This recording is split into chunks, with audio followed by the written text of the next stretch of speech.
bersama dengan Cikgu Agila. Alright. Dalam video kali ini kita akan fokus kepada bahagian A. Seperti yang anda sedia maklum, untuk semester kedua kita ada 3 bahagian ya. Kertas ini dia terbahagi kepada 3 bahagian. Bahagian A, bahagian B dan bahagian C. Dalam bahagian A, dia adalah dalam bentuk soalan berstruktur. 4 soalan akan diberikan dan para pelajar perlu menjawab semua soalan. Manakala untuk bahagian B pula, soalan alih bentuk komunikasi. 2 soalan akan diberikan, sama ada dalam minta anda untuk melukis graf ataupun carta. Ya? Dan calon perlu menjawab 1 soalan sahaja. Kemudian bahagian C pula diberikan soalan esei. 2 soalan akan diberikan dan calon perlu menjawab 1 soalan esei sahaja. Ya, itulah kandungan dalam kertas 2 semester kedua pengajian am ini ya. Baik. Fokus cikgu dalam video kali ini adalah bahagian A. Okey. Jadi ia telah dibahagikan kepada beberapa topik-topik kecil. Kalau anda lihat dalam bahagian A ini, kita ada topik besarnya ialah Malaysia Maju dan Sejahtera. Di bawah Malaysia Maju dan Sejahtera ini, kita akan lihat 4.1 ni ya, kita akan lihat petunjuk negara maju dan sejahtera. Kemudian kita akan tengok ideologi negara iaitu rukun negara. Kemudian kita akan lihat juga berkaitan dengan wawasan 2020, semua dasar pembangunan negara. Ada banyak dasar yang telah diperkenalkan oleh negara kita ya, dalam bidang ekonomi, dalam bidang sains dan teknologi, dalam bidang sosial dan budaya, okey, dan juga dalam bidang pembangunan sumber manusia. Jadi semua dasar-dasar itu perlulah anda baca. Okay. Jadi yang ini telah diagihkan kepada beberapa topik. Dalam topik pertama ini sebenarnya cikgu sudah buat video. Okey, topik pertama iaitu petunjuk negara maju, cikgu dah buat video. Saya nak kamu rujuk kepada video tersebut untuk notanya. Okey, dan cikgu juga percaya cikgu-cikgu di sekolah telah pun menghabiskan topik ini. Ya, jadi hari ini video ini hanyalah bertujuan untuk membuat ulang kaji. Kita akan lihat apakah bentuk soalan yang boleh ditanya dalam topik pertama dan bagaimana kita nak menjawabnya. Ya, soalan bentuk struktur. Alright.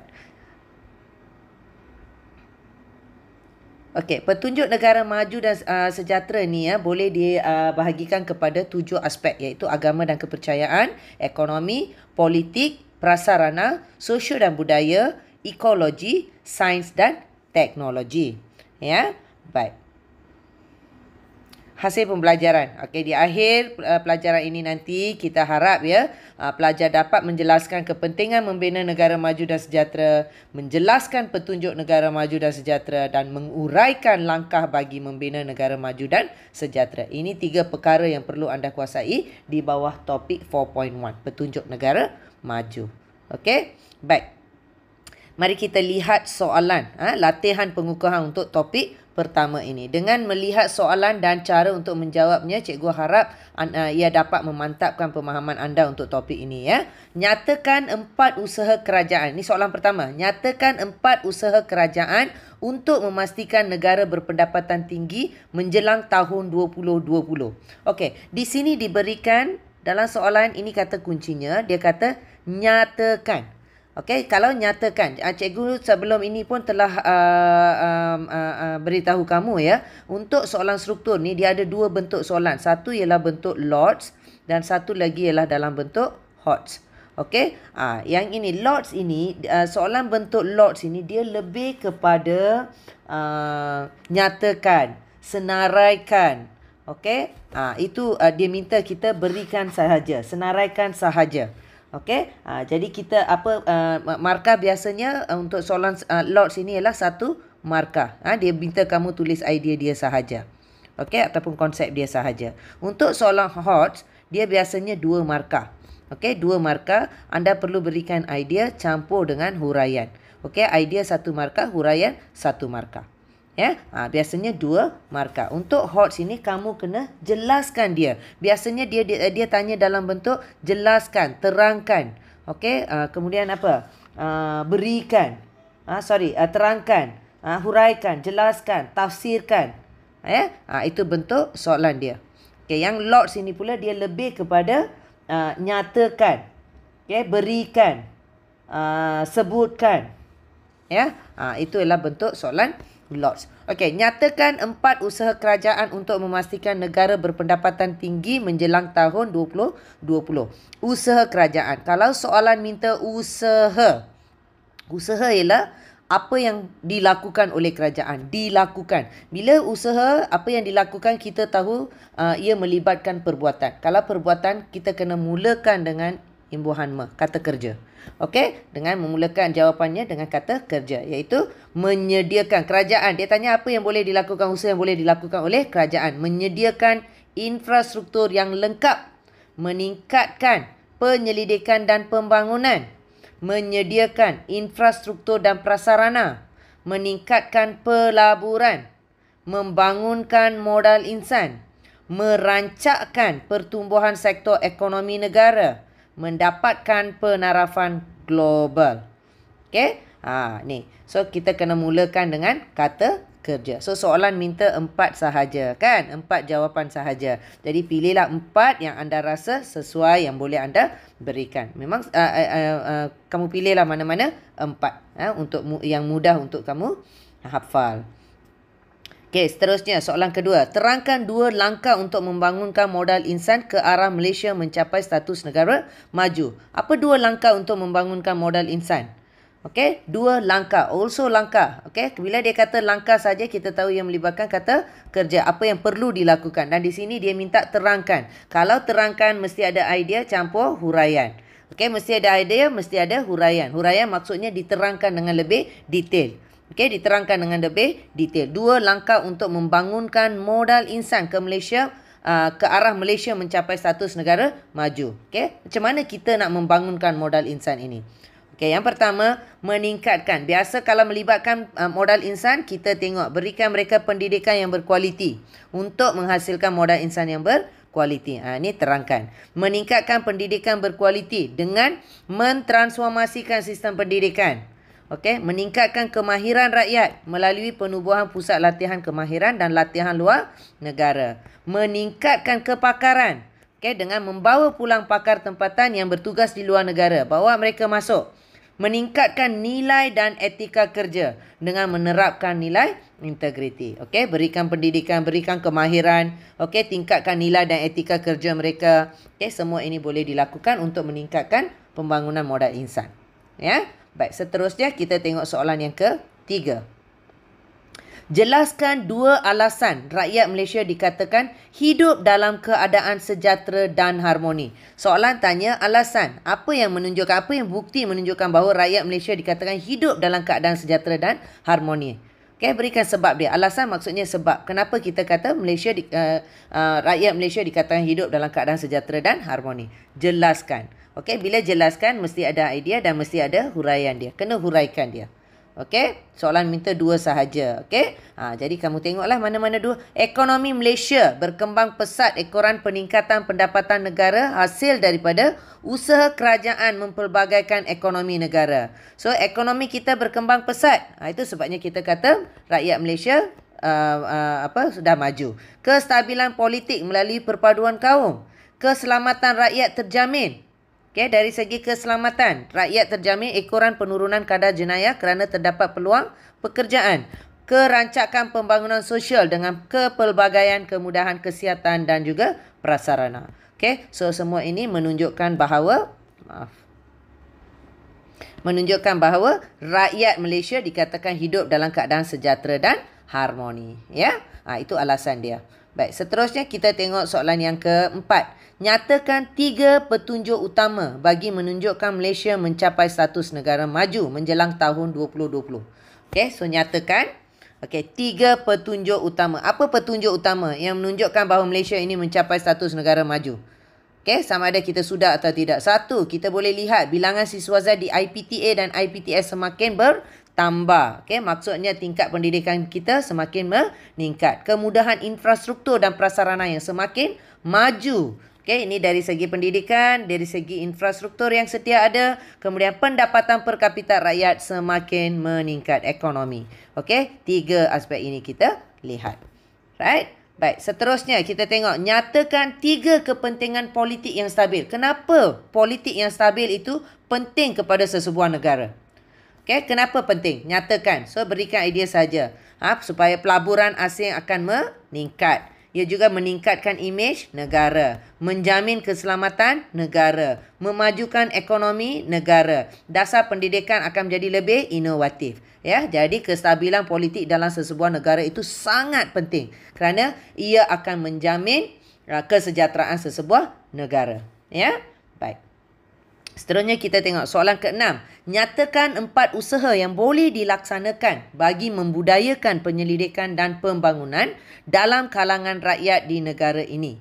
Ya, dia kata nyatakan 4 usaha yang boleh dilaksanakan bagi membudayakan penyelidikan dan pembangunan R&D dalam kalangan rakyat di negara ini. Macam mana kita nak membudayakannya? 1, kita memperbanyakkan bilangan pelajar dalam aliran sains dan teknologi. Kemudian kita menganjurkan lawatan sambil belajar supaya kita dapat belajar teknologi dari negara lain. Menaik taraf pusat penyelidikan kita. Menganjurkan pertandingan reka cipta atau inovasi. Dan memperuntukkan dana yang mencukupi supaya lebih banyak inovasi-inovasi baru dapat direka. Ya. Itu adalah antara jawapan untuk soalan 6. Soalan 7. Senaraikan 3 petunjuk berlaku perkembangan ekonomi negara Malaysia. Apa petunjuk yang menunjukkan bahawa adanya berlaku perkembangan ekonomi di negara kita? Pertama sekali, pembinaan kemudahan asas meningkat. Banyak kemudahan asas yang telah dibina. Kedua, peningkatan pendapatan negara. Kemudian kita boleh lihat juga kadar kemiskinan semakin berkurangan. Kemudian peningkatan pelaburan asing. Ramai yang datang melabur dalam negara kita. Ya, ini pilihan jawapan untuk soalan 7. Seterusnya untuk soalan 8. Nyatakan 4 cara untuk memastikan kelestarian alam sekitar negara kita terus terpelihara. Apa 4 cara untuk memastikan kelestarian alam sekitar ini terus terpelihara? Dia tanya tentang kelestarian alam sekitar. Apa 4 cara dia? Yang pertama, mengurangkan aktiviti penebangan pokok. Kita kena kurangkan aktiviti penebangan pokok. Kedua, kita perlu mengelakkan pembakaran terbuka. Kemudian, menjaga kebersihan alam sekitar. Menggunakan sumber tenaga alternatif supaya kita dapat menjaga kelestarian alam sekitar kita. Baik, seterusnya kita lihat soalan 9. Nyatakan 3 kepentingan membina negara maju dan sejahtera. Kenapa penting untuk membina negara maju dan sejahtera? Baik. Pertama, mensejahterakan dan membahagiakan hidup rakyat. Bila negara kita mencapai status negara maju, kita dapat menjamin kesejahteraan dan kebahagiaan rakyat hidup kita. Meningkatkan taraf hidup rakyat. Melanjutkan jangka hayat rakyat. Meningkatkan kemajuan dan pertumbuhan ekonomi negara. Kemudian kita juga dapat mewujudkan keyakinan rakyat terhadap kepimpinan negara. Soalan 9. Seterusnya kita tengok soalan yang ke-10. Cadangkan 4 petunjuk utama untuk menunjukkan kesejahteraan sosial masyarakat Malaysia. Apa petunjuk utama yang menunjukkan bahawa wujudnya kesejahteraan sosial dalam kalangan masyarakat Malaysia ini? Yang pertama, kita lihat pendapatan per kapita kita semakin meningkat. Kemudian kemudahan fizikal dan prasarana yang semakin baik. Keharmonian masyarakat melalui perpaduan. Keadaan politik yang stabil. Kebebasan rakyat melakukan sesuatu perkara. Itu dengan itu kita boleh menjamin kita boleh katakan bahawa adalah merupakan petunjuk kepada rakyat kita memang sejahtera. Sejahtera dari segi sosial. Nyatakan 3 cabaran yang dihadapi dalam sistem politik di Malaysia. 3 cabaran yang dihadapi. Apa cabaran yang dihadapi dalam sistem politik kita? Pertama sekali, tuntutan kaum melebihi tuntutan nasional. Dia lebih fokus kepada kaum-kaum tertentu daripada tuntutan nasional. Status ekonomi yang berbeza mengikut kaum. Pemimpin politik pula menggunakan elemen perkauman untuk mendapatkan sokongan. Kemudian terdapat kepelbagaian bentuk persekolahan. Perbezaan dari segi bahasa dan budaya. Kemudian menggunakan media massa untuk memburukkan pemimpin dan juga parti politik. So, semua ini menjadi cabaran. Cabaran. Seterusnya, huraikan 2 faedah ekonomi dengan memelihara ekologi kepada negara.